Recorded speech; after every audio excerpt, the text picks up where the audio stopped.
Seems like we were late to this party. It's already so packed. The fans are into it. You've covered a lot of sporting events around the world. Just how different is this scene in Edmonton compared to what you've seen elsewhere? Well, it's incredible when it happens on home soil. And Salim, you know, in this country, there are two things we love to talk about. One is the weather, and the other is hockey. This is a hockey country, and it is really sort of a galvanizing force. Whether you have grown up on the West Coast, as I have, or if you are on the East Coast, this is something that brings the country together. And what is so incredible for me here today is not only the energy, the buzz, the excitement, the electricity, but seeing parents and their children. I was talking to a mom not too long ago, and she was saying, you know, the last time Edmonton brought home the cup was in 1990, and her daughter was just a baby back then. Today she's back, and the mother and the daughter are able to experience this moment, Game 7, together in their home city. It's incredible. So many full circle moments, and we don't get to welcome people like you to Edmonton very often. Hosting CTV National News, it's obviously a big event, but why take the production over here tonight?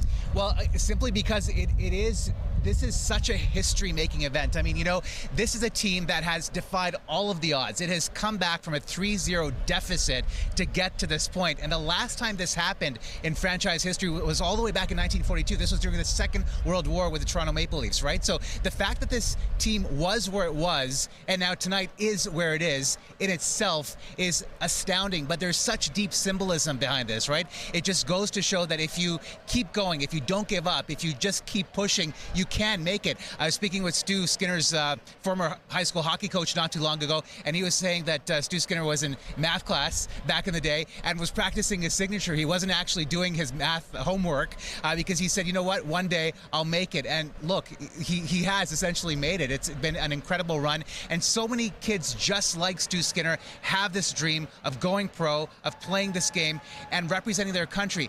Canada Day, Salim, is a week away from where we are right now. And if this team is able to pull it off tonight, what a tremendous gift it would be for the country.